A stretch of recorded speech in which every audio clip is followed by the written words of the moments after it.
Impulsive, arrogant, headstrong, ambitious and rebellious. These are just some of the traits that come to your mind when you think of the youth today. But a quick look at the most exciting brands list of the most admired personalities reveal that these very adjectives could well be used to describe the personalities who made it to the top as the 2012 youth icons. Be it business, politics or entertainment, the message is loud and clear. Goody two-shoes is just not good enough for this complex demographic anymore. 4 larger-than-life personalities, each one outwitting the other when one talks of controversies. What makes them tick? And is the youth choosing its icons without thought? Or is this a deeper insight into what this generation identifies with? Nikita Saxena attempts to decode this one. आज आपने मुझे जीत लिया है. आने वाले 5 साल मुझे आपको जीतना.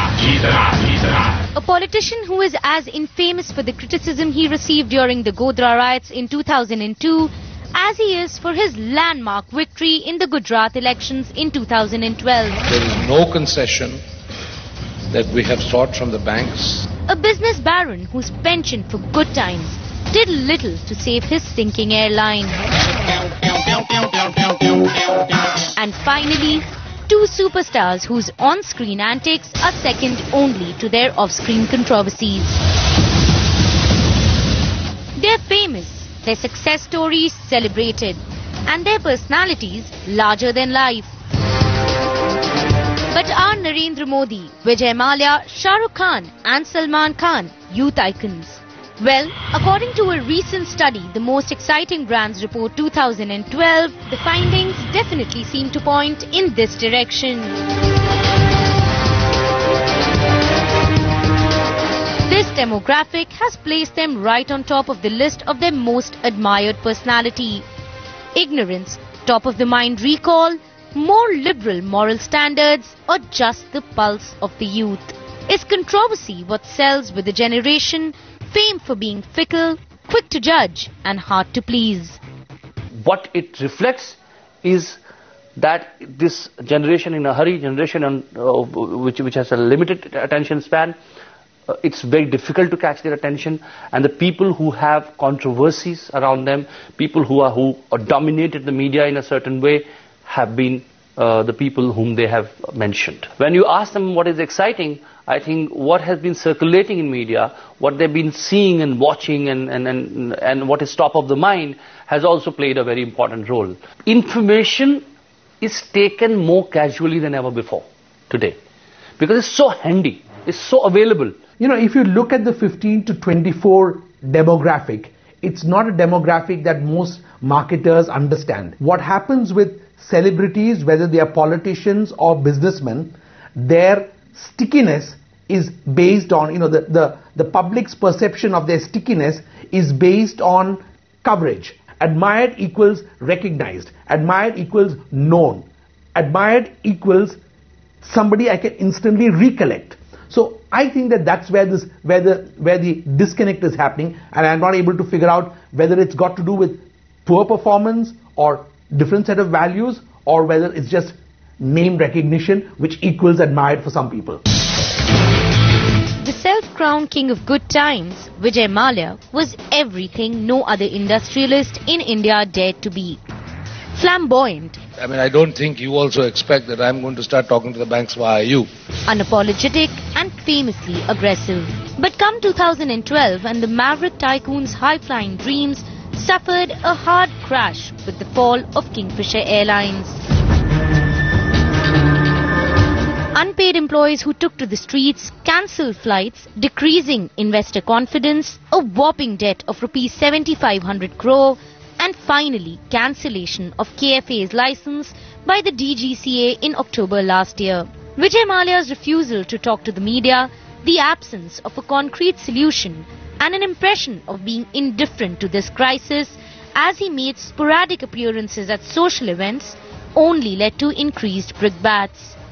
But be it his lavish lifestyle replete with F1 races and Kingfisher calendars, an anti-authority stance, or his determination to bounce right back, the UB Group chairman's persona has resounded with this demographic. His popularity comes down to the fact that he is a living, talking, walking advertisement for his brand. So much so that you and the media call him the king of good times. He's someone who, isn't afraid to enjoy himself, to go out there, because he has that mantra of working hard and playing hard. And what people have to realize is that Kingfisher Airlines is just one portion of the entire business. Just because Kingfisher has gone through some turbulent times doesn't mean the rest of the business has suffered. And, the rest of the business is thriving and doing well. And I think what people respect is the fact that, he hasn't let this get to him. Anybody who defies the system, or anybody who challenges it, or is a rebel, has the potential to become a cult star. Mr. Vijay Mallya has that element of flamboyancy. I mean, his arrogance could have appealed to the youth. He's got $2 billion to pay as salaries. His son is in a beer bar in London and tweeting saying, "Hey, this is really rocking." I mean, I think their arrogance has resulted in a cool quotient. You can't blame the youth. जो दिखता है वो बिकता है. मेरी तरफ से कोई कमी नहीं रहेगी.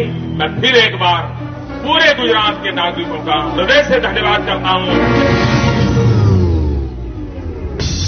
Rarely has a politician in India been able to inspire as much debate as Gujarat's controversial Chief Minister Narendra Modi. With the Naroda Bhatia judgment that convicted as many as 117 people last year, including several of Modi's ministers, the ghosts of the anti-Muslim pogrom in 2002 resurfaced to haunt him in 2012.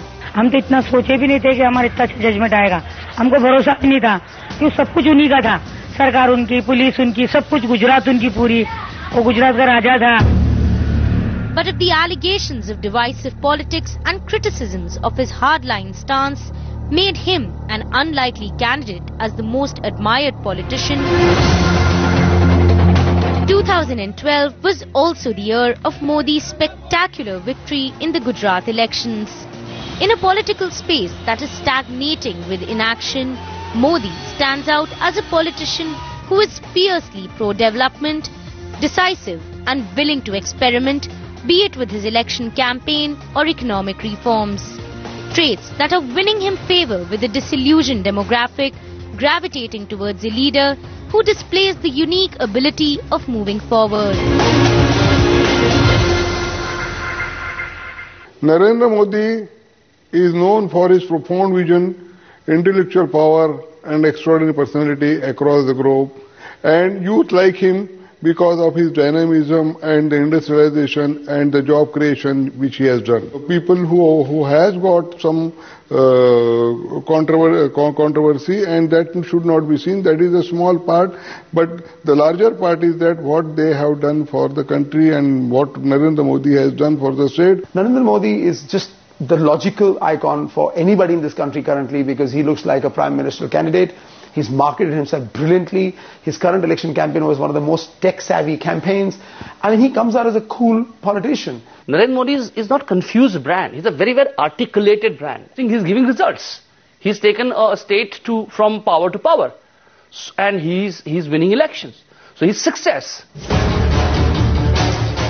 Be it his controversial comments in the aftermath of the 26/11 terror attack, long-standing legal cases for hunting an endangered species of black buck, and negligent driving, compounded by allegations of harassing co-star Aishwarya Rai, Salman Khan is controversy's favourite child.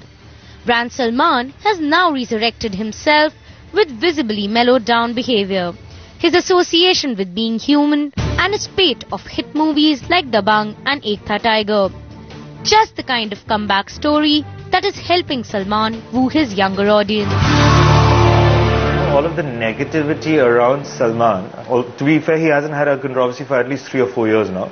But I think that would resonate more with youth than it would with families. Youth is always about rebellious, it's anti-authoritarian. And I think that young people might sort of relate to some of the negative streaks to Salman's character. Salman's appeal today is his kind of disarming and almost instantaneous honesty. He is what you see. He's not a packaged product in that sense. And to some extent, that is part of his appeal. That's why the young demographic loves him, because what you see is what you get. But the constraint with that is that that's not an easy brand then to play with. Shah Rukh Khan made it to the top of the most admired list, beating competitors like Amir Khan, Amitabh Bachchan and Ranbir Kapoor. Oh, Pehlwan! The Badshah of Bollywood was in the news for all the wrong reasons in 2012. A public brawl at Wankhede Stadium, a ban by the MCA, rumours of an alleged affair with co-star Priyanka Chopra, and increasing concerns about a brand that was aging and losing its universal appeal. But if anything, the superstar's brash personality and legendary arrogance have won him favour as an icon whose rebellious demeanour makes him all the more appealing to the youth. Shah Rukh lives his own life, and then he makes no bonds about telling people that I am not an icon. You think that I am an icon. I am a normal human being. This is how I live. I smoke, I drink, and then I enjoy life. This is how I am.